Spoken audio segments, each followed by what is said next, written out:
Hey, what's up, bootstrappers? This is Ryan Nickel coming at you with another coaching tip, number 69. So, yesterday we had this beautiful house here. What are we going to do to make money? What are we going to do to bootstrap this? To bootstrap, just like my license plate says. Bootstrap, baby. So, what do? So this is the house. A little bit of a recap. What's up, Rusty? This is a reverse mortgage, so no seller financing options available on this one. And it's way upside down, in my opinion. This house is toe up. And so we're going to order a new reappraisal because I'm not going to name drop this guy, but this guy is kind of just arrogant as can be. I'm a certified appraiser. What's up, Steven? I've been certified for a long time. I've been certified with FHA. I've been certified with reverse mortgage specialist. I've been certified. I don't care who your certifications are. You done it wrong. That's the bottom line, is you done it wrong. And so here's the deal, guys. When you have an appraisal that is based on a short sell, the lender is looking at what is the current value of the property so that I can go ahead and decide if I need to short sell this property to this buyer or not. And when you come in with like, oh, the improved value of this property based on market conditions is worth this much money, $100,000 more than what the bank owns, he is in the bank's pocket, and you have to know that. And so I called him on it, and he's like, I'm not talking to you. You're not my client. My client's the bank. Click. And I'm like, okay, guess what? In California, we got something called the Bureau of Real Estate Appraisers, the BREA. And guess what? Guess who is going to be getting a notification from you or from me about you and your services? So yeah, it's exactly what's going to happen. So, but this house here, I am paying for a company to come in, and I'm paying them $850, and they're going to trash this thing out completely. They're going to trash it out, wipe it down, vacuum the floors, clean it up, make it look kind of nice. And they are going to clean this mess up here. But I am going to, for a couple $100, put a new stove in. I'm also going to put a fridge in. I'm going to get sick and die. I just turned on the electricity. I got my well serviced. Didn't take much. So I got running water on this house, so I don't die. I'm going to tell you exactly how I'm going to make money on this beast. So how do you make money on a short sale? Well, I own the property now. The property is in a trust because on a reverse mortgage, if it's not probated, you can't do much with it because the bank is going to take it. So this property was already in a trust. So I acquired the property through the trust, and we are in the process of doing the short sale. Now, when you're doing a short sale, it stops all foreclosure processes. But if you own the property, you can't make any money on a short sale. You see, the lender says, well, if we're taking less than what is owed, you have no right to make any kind of money at all. So when I sell it to the person I'm going to sell it to, I can't make any, I'm not going to make any kind of like wholesale fee or anything like that. Now, I can have a separate arrangement with this person that says, hey, I will short sell you this property, and, I want a percentage or whatever. And we could do it that way. That's one way to make money. But what about the meantime? That's what I'm going to talk to you about, is the meantime. What's up, Ryan? What's up, Ryan? And Rhonda. So this house here could rent for, I'm going to clean it all up. I'm going to rent this for about $1,200 to $1,400. Now, a short sale can take anywhere between 4 to 6 months or longer. So the strategy with this guy is that I am going to, so I've already paid $850 for the guys to clean it out. I'm going to put some appliances in here, so I'm going to probably be into it for about $1,500, all said and done. And I'm going to collect $1,400 rent plus $250 application fee. And I'm not going to charge a deposit because I'm going to let them know this is a temporary rental, 3 to 6 months, 3 month minimum, and could go as long as 9 months. I don't know. But guess what? It's a reverse mortgage. Every single month, where does that money go? That $1,400 goes right into Ryan Nichols' hip pocket National Bank. So I'm going to cash flow this thing. And here's the strategy. I'm not just going to rush out and do an appraisal. I'm not going to rush out and do a short sale. I'm going to wait till they want to come foreclosing on this property. I don't even have a notice of default on this property yet.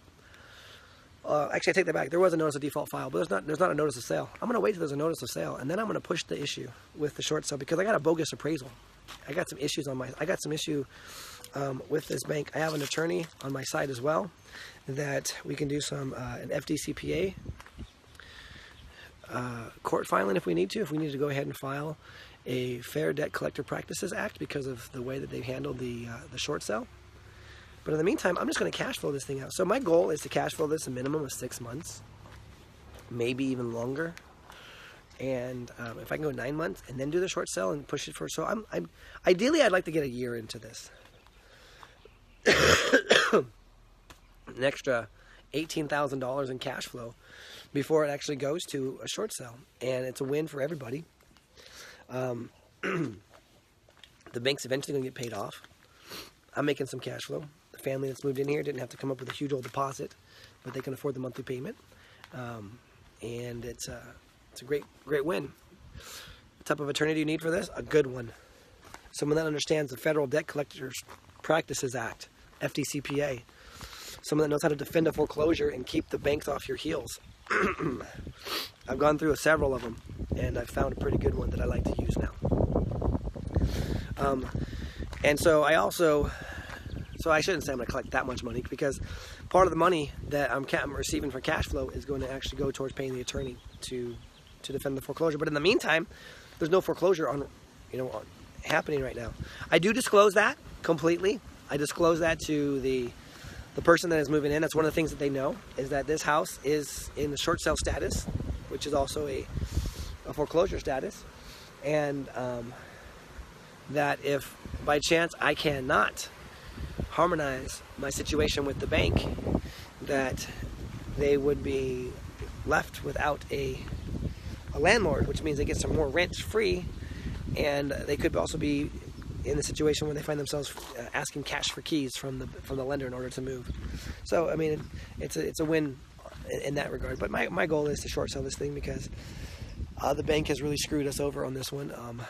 Surprise, surprise, surprise. Banks screwing people over. Never thought about that. But that's exactly how I would do this. This particular house, that's exactly how I'm going to do this house. In fact, this is what I've been doing with this house since January.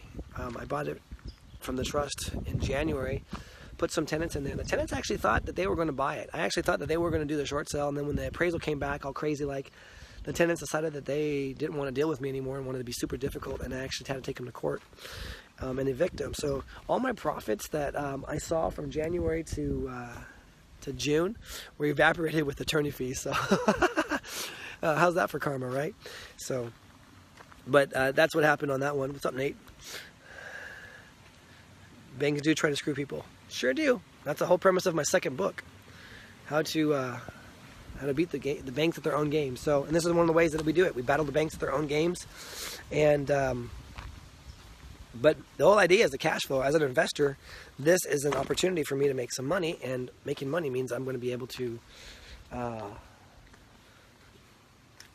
make money as I cash flow this thing. So anyway, just wanted to share this tip with you. It's an advanced tip. It's one of the things that I don't share very often with you guys because this is all about bootstrapping. Technically, this is bootstrapping because I'm not coming out of pocket for any of this stuff. Technically, I am right now up front. I'm paying for the cleaning, but I know I'm going to get that all back within a week. And where's the second book? Is it out? Yeah, it's out. Go to Amazon and search my name. First book is Why You Can't Sell Your House. The second book is Foreclosure. And the exact title is like Don't Let the Banks Beat You at Foreclosure or something like that. Or defending your foreclosure is what it is. And that's the second book. I don't go into this specific strategy, but it goes into some of the games that the banks play to screw people out of their property. We hear the doctor calling your name. I don't know if that's because I'm sick or what. But so yeah, this is more of an advanced strategy.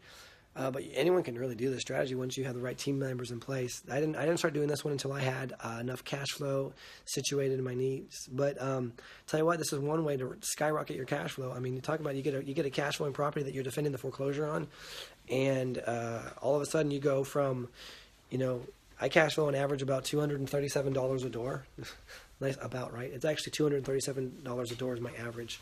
But you throw these properties in the mix, and all of a sudden I'm cash flowing on my pre-foreclosure or my foreclosure defense properties. I'm cash flowing anywhere between $800 to $1,500 a door. So it really can increase the bottom line tremendously. You can make some money back real fast. So even if I had some cash in reserves like I do in this particular case, I'm going to probably pay out about $1,500. I'll make that back in the first month with the guy. I already got guys from the last post I posted on my personal page. I already have people that have private messaged me and says, hey, I'll do this. And they saw it at the condition that it is right now. They saw it in this yuckiness. And no, you can't owner finance a reverse mortgage because there's no payments being made back to the bank, so you can't take over payments. A reverse mortgage is basically you live in the house for free until it's paid for, or excuse me, until you die, and then we get our money back when you sell it. And that's the whole point of a reverse mortgage. So unfortunately, there's no seller financing on reverse mortgages or owner financing.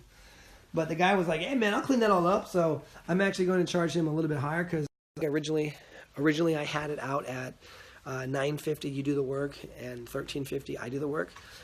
So I'm gonna do it at $1,350 I do the work, and I'll just get somebody in here real quick. So all right guys, thanks for the questions. I'm gonna go show my crew what they need to do because they just pulled up, and we'll go from there. All right guys, just remember, you are one deal away from changing your entire financial future. And what if it was a deal like this? One deal where all of a sudden now you're going to cash flow $1,300 a month for just cash flow. $1,300 a month in your pocket. $1,300, $2,600, $3,900. I mean, you can do the math. It gets really lucrative real fast. Even if I only went 3 months with this, it's an extra $3,900. But the thing about it is that I'm not going to go 3 months. Probably not even going to go 6 months. I'm probably going to go 9 to 12 months on this thing. I'm going to go the distance. I think it's a Milan song. No, it's a Hercules song. But definitely going to go the distance. Or maybe it's a Rocky song from Rocky 4. No, like Rocky 2, going with like Apollo Creed or something like that. But anyway, yeah, guys, seriously, a deal like this can change someone's entire financial future real fast. All of a sudden, you got another $1,300 a month cash flow coming in. Or if you're partnered with someone, you got another $600 coming in. Like, yeah, $600, guys, let's go. That's not bad. I'm not gonna, cough at that. Maybe I just did. All right, guys, I'll talk to y'all later. Just remember, get out there, find some deals, because you're just one deal away from changing your entire financial future. I'll talk to you later.